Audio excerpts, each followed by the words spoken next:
അദ്ദേഹം പറഞ്ഞപ്പോഴാണ് അറിയുന്നത് ഇങ്ങനെ 100 കോടി 200 കോടികളൊന്നും ഇവിടെ തരുന്നില്ല എന്നുള്ള കാര്യങ്ങൾ. ഇതെത്ര പോകുന്നതാണ് താങ്കൾക്ക്? 50 കോടി. ഓക്കെ.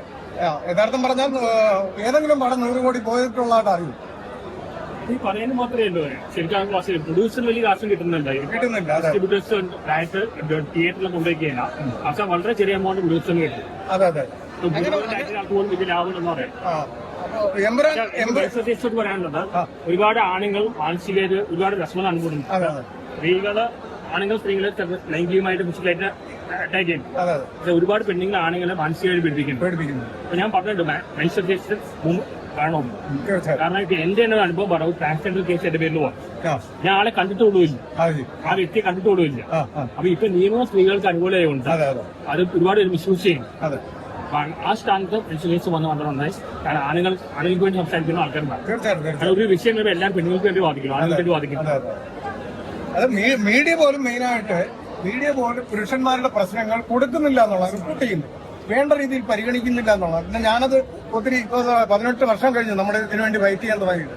അങ്ങനെയാണ് കുറച്ച് മാധ്യമ ശ്രദ്ധ കിട്ടുകയും ചാനൽ ചർച്ചകളിൽ വിളിക്കുകയൊക്കെ ചെയ്തത്. അതൊക്കെ നമ്മുടെ കഠിനാധ്വാനവും നമ്മുടെ സ്വാധീനവും കൊണ്ടാണ് ഉണ്ടായിട്ടുള്ളത്. അല്ലെങ്കിൽ അതൊന്നും മൈൻഡ് ചെയ്യാറില്ല. അതാണ് സത്യം.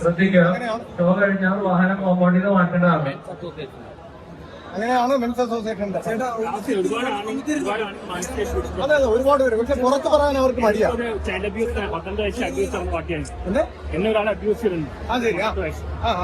നമുക്ക് ആണുങ്ങൾക്ക് വേണ്ടി ബാധിക്കാൻ ആരുമില്ല. ട്രാൻസ്ജെൻഡർ കേസ് ആളെ കണ്ടിട്ടുള്ളൂല്ല.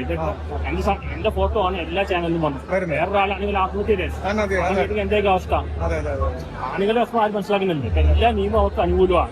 അതുകൊണ്ട് ഒരു പെണ്ണ് വിചാരിച്ചു എന്നോട് പടം പെണ്ണുങ്ങൾ ഞാനൊരു ഹണി ട്രാപ്പ് കേസ് പെണ്ണെന്നെ ഹണി ട്രാപ്പ് ചെയ്യാൻ നോക്കി എന്നെയും പറഞ്ഞത്. അപ്പൊ ഇവർക്ക് എന്തും ചെയ്യാം. ഒരു എന്ത് കാര്യമുണ്ട് ആൾക്കാർ സപ്പോർട്ട്, നിയമ സപ്പോർട്ട് എല്ലാം ഇതെല്ലാം മിസ്യൂസ് ചെയ്യപ്പെടുകയാണ്. നമ്മുടെ ഇടപെടൽ കാരണം യഥാർത്ഥം പറഞ്ഞാൽ കുറച്ച് ഫെമിനിറ്റികൾക്ക് ഒതുങ്ങിയിട്ടുണ്ട്.